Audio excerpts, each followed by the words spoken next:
You're listening to the Kick Your Boots Up podcast, where we swap stories of the West. Whether you're just waking up or getting in for the day, come on in and kick your boots up. The Kick Your Boots Up logo with black and white pictures of cowboys and cowgirls and factory workers making boots. Text on screen that reads presented by and the Justin logo on the right side of the screen. Text on screen that reads featuring Jess Pryles, cook, host, and hardcore carnivore. Video of a young blonde woman wearing a black shirt with red and blue prints on it. She wearing headphones and talking into a large black microphone. She is in a room with shelves and decorated with boots. She is interviewing a woman with long dark hair wearing a blue denim shirt and a black hat that says hardcore carnivore. She is in a room with a blue chair in the background with a few animal skulls sitting on it. A brown graphic frame with the Kick Your Boots Up podcast logo in the bottom center, and the Justin logo on the bottom right corner. Joining us on the Kick Your Boots Up podcast today is none other than the legendary, world-renowned, I'm going to go ahead and say that, Chef Jess Pryles. I am a huge fan personally, but I'm so excited for you guys to get to know this wonderful woman a little bit more this week on this week's episode. But before we get to know her from her perspective, let me just kind of toot her horn a little bit and tell you guys a little bit about her background and where she came from. So starting off, she grew up in Auburn, Australia. So that's a fun story in itself. She moved to Austin, Texas, and we're going to dive right into that, how you go from Auburn to Austin and everything in between there. And there's one kind of common ground, and it's meat. She's the founder of Hardcore Carnivore, which is meat, seasonings, flavorings. I'll let her explain more about that too. She's a co-host of Hulu's BB Quest, a fun show on Hulu. She's actually, this is my most important thing I'm most interested in with her, is a meat science grad student at Iowa State University. So not only is she a wonderful boss babe, she's also just hitting the books hard, trying to learn the best she can about meat to give her clients and really everyone that enjoys her product the best possible opportunity for the science behind why we eat meat and why it's so good. She's been on the Today Show and the Food Network, getting to cook, show her recipes, explain the barbecue way of life to the world out there that may not know about it. And she's also known or calls herself as a meat myth buster. And I love that term so much. Jess, thank you for taking the time to be here on the Kick Your Boots Up podcast today. Thank you. That's such a nice intro. I always feel like maybe I need someone like you following me around in case I'm too bashful to do that good of a job introducing myself.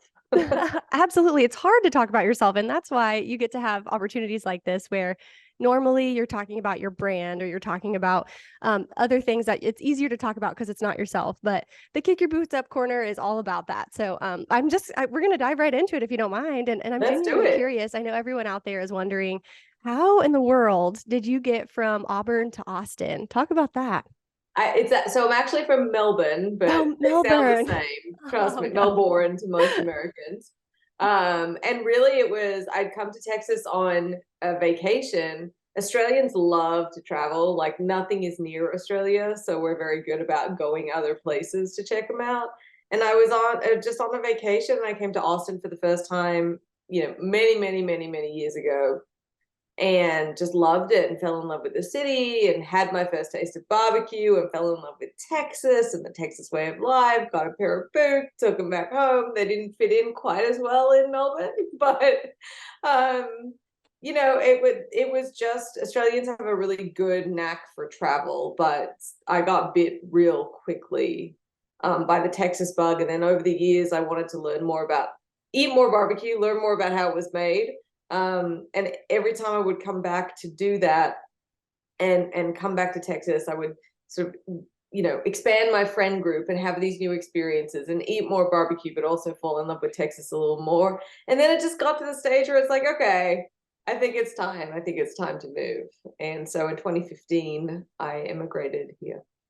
Wow, that is incredible. And it's almost been a decade in Austin, and that's going to be fun in a few years talking about that. But one thing that really stood out to me was the fact that you loved it so much that you moved. And I've got to say, Texas is really excited to have you because from what I hear, the barbecue is amazing. I've got to put it on my bucket list now to actually eat your barbecue. And I'm going to talk about how good Hardcore Carnivore the products are there in a little bit. But we're going to kind of back it up just a little bit. And I apologize for getting your town wrong. Oh my gosh. But let's talk about what it was like living in Australia growing up.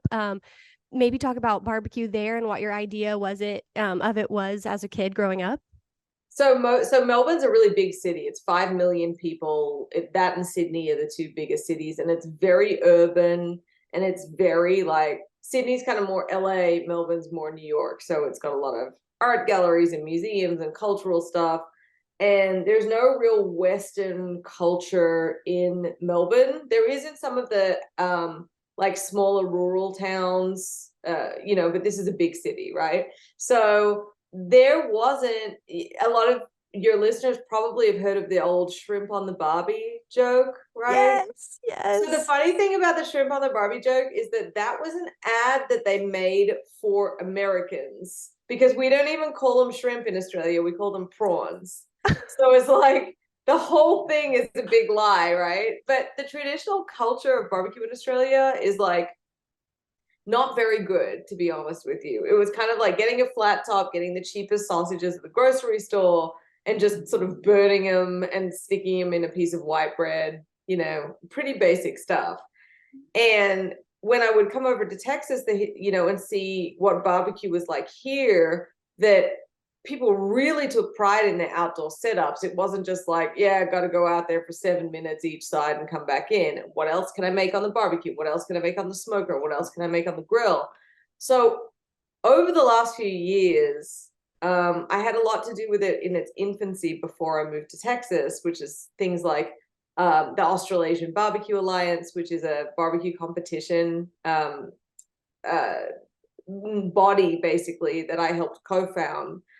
But it didn't exist. It just, the whole concept of low and slow cooking indirect, like barbecue as you know it, just did not exist in Australia because it wasn't part of our traditional culture back there.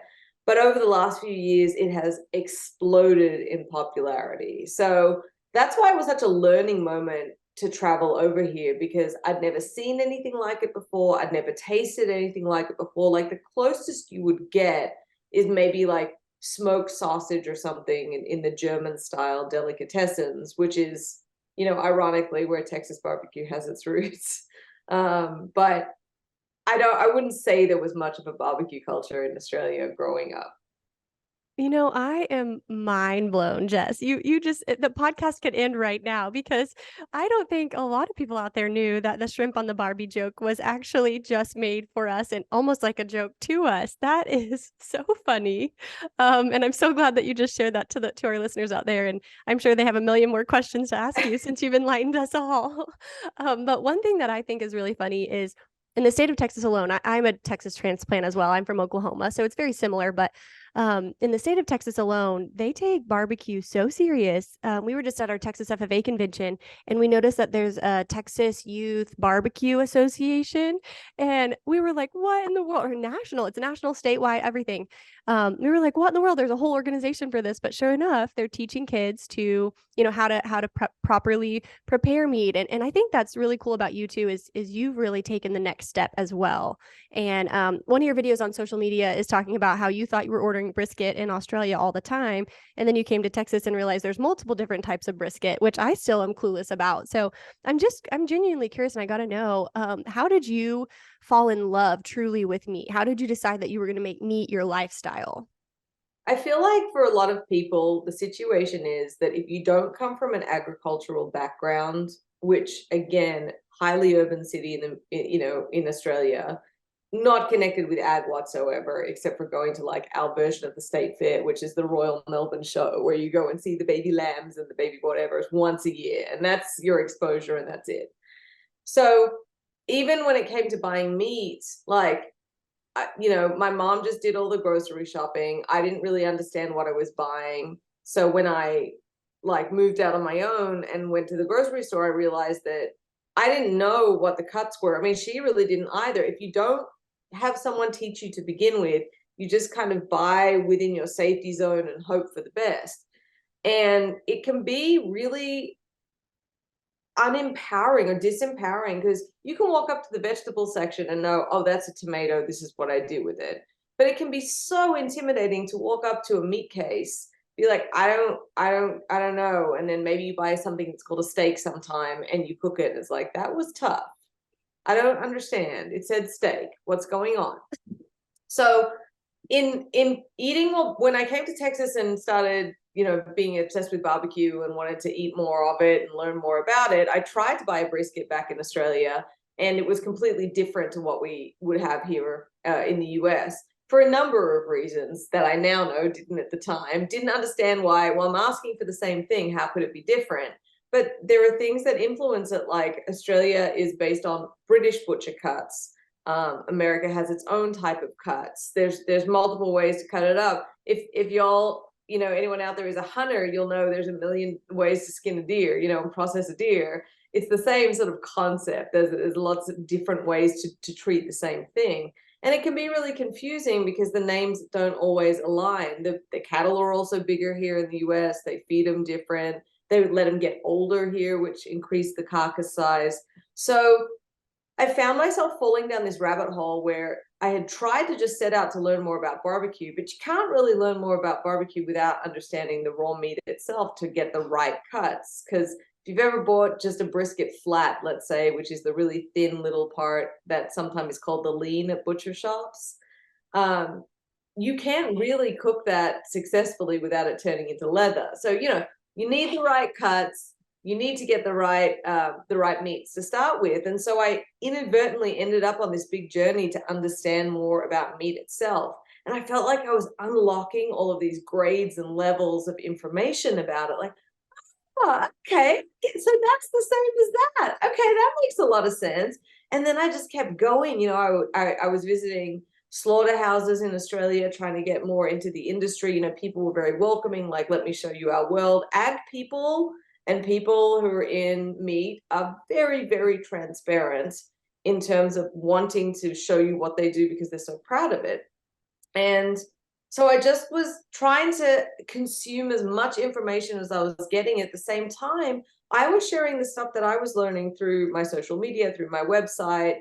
And, it was resonating with other people as well, because so many of us have that same journey where we're not real sure. I don't know, I just buy a filet because that's what I think I should buy, but you don't understand why or how or what your other options are. So when you can share information that takes away some of the mystique and some of the confusion, I think that people really appreciate that. And that's where I got my real start, sort of the half information sharing, half recipe sharing.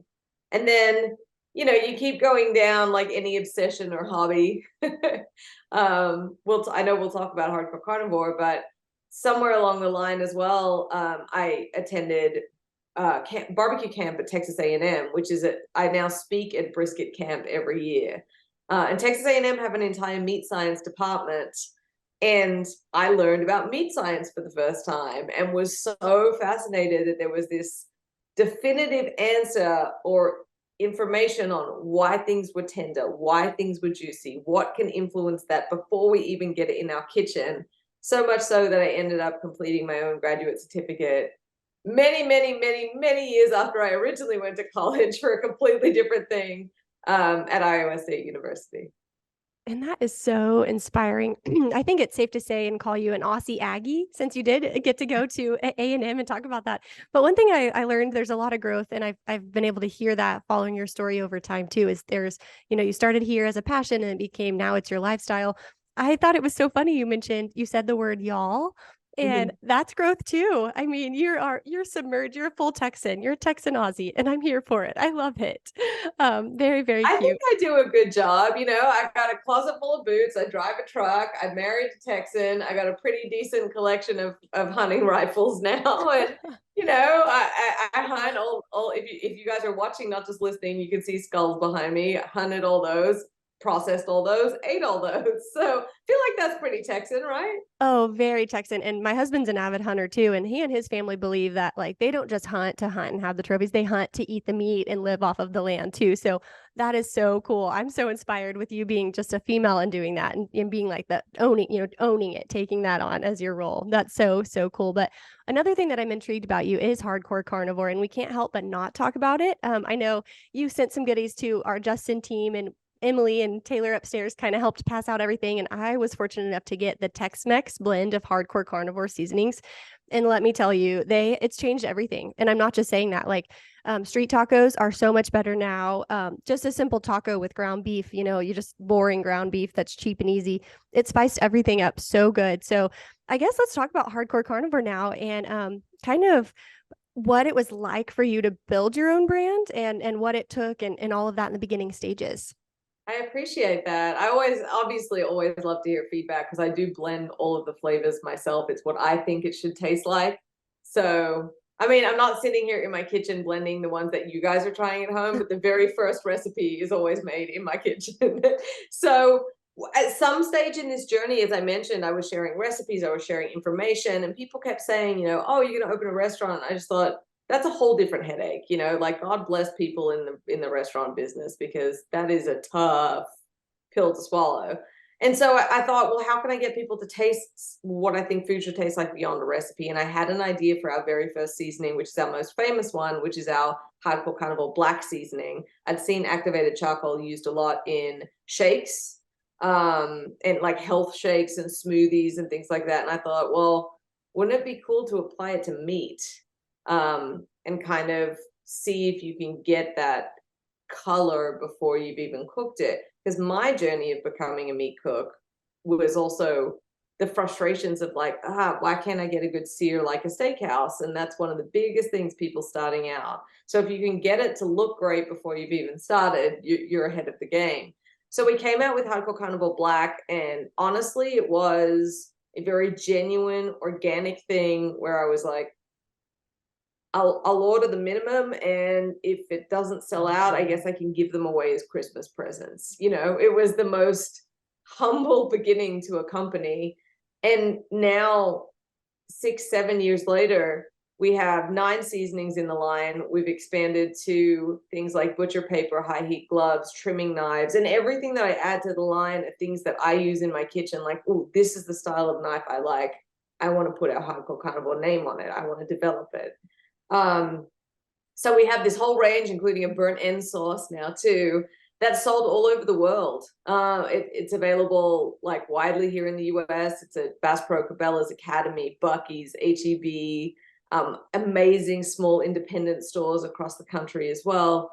And obviously our website, and they're all products, like every single flavor in our seasonings and our sauce are products that I still go into the kitchen like a big mad scientist with spices and go, all right, I know I want something for wild game. What does that look like? What does that taste like? And sort of a little drop of this, a little drop of that, and testing. So all I can say is, I'm so grateful for people trying it, but I'm even more grateful that people like it, because I guess it means that we have the same flavor profile or preferences.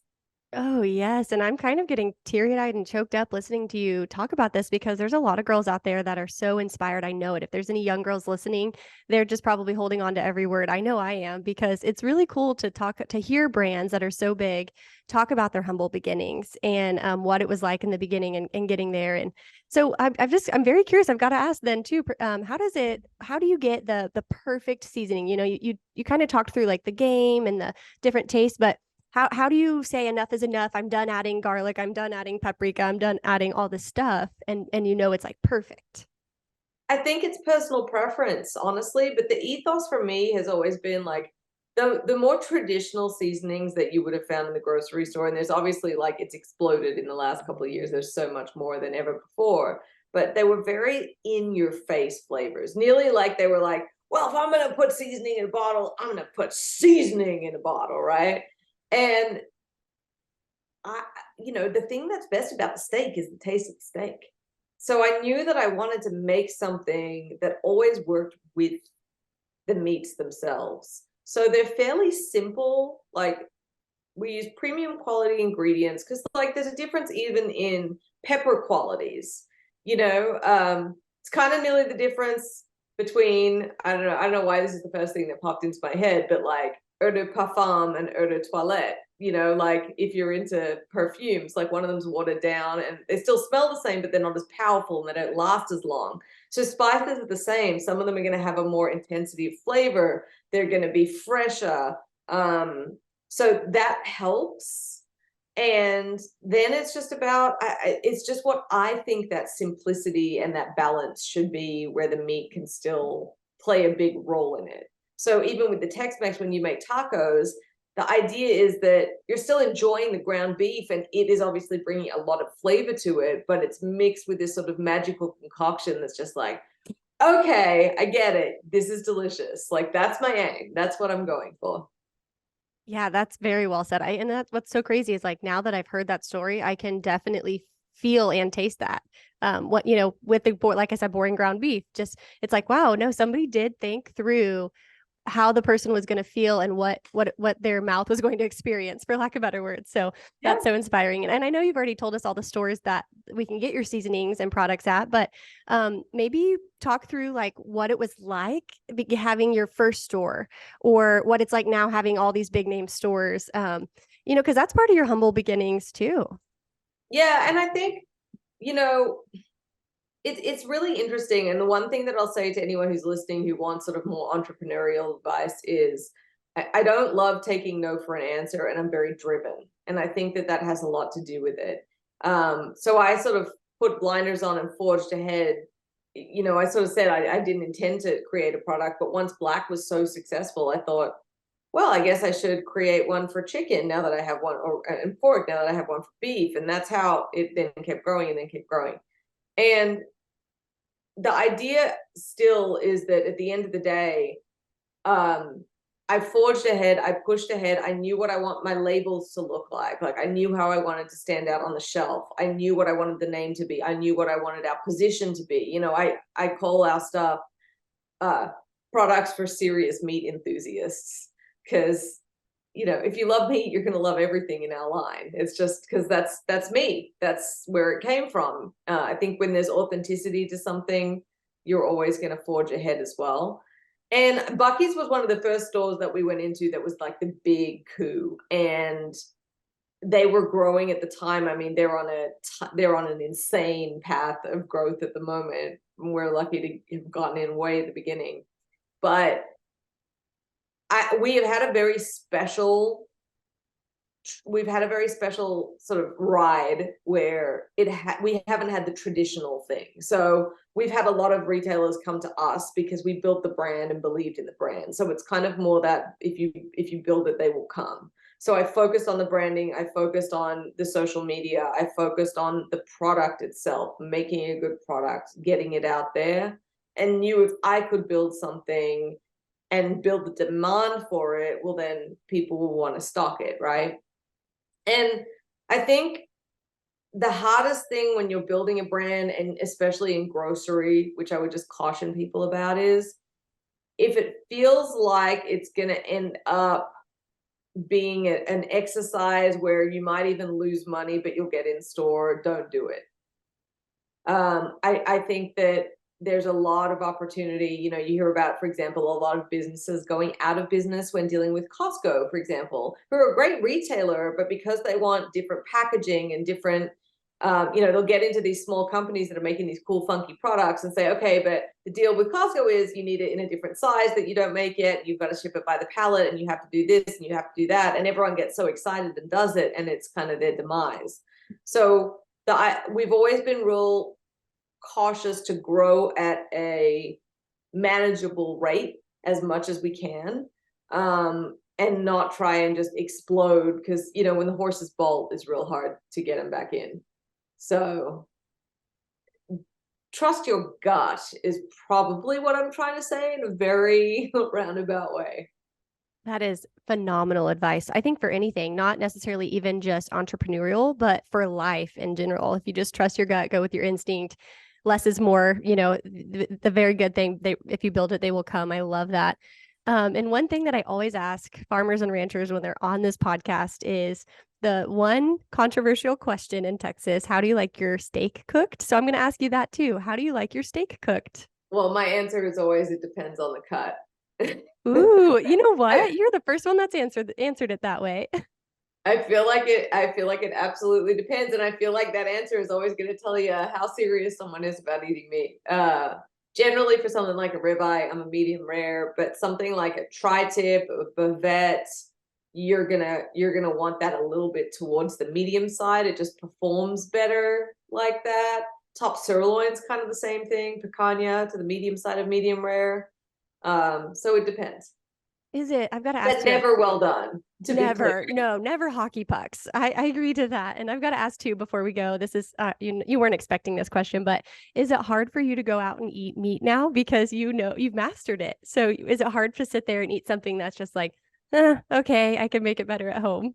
I still like going out to eat because I like seeing what other chefs do, especially with other flavor profiles, but it is hard. And my husband in particular is extremely spoiled now. And there are those times where we'll be so picky about, like, we might go to a steakhouse and order fish and pasta because, we just want that experience of going out, but we know that it's like, don't worry, I've got a Wagyu, ribeye in the fridge waiting at home. I don't need this. So it definitely has burst that bubble a little bit for us.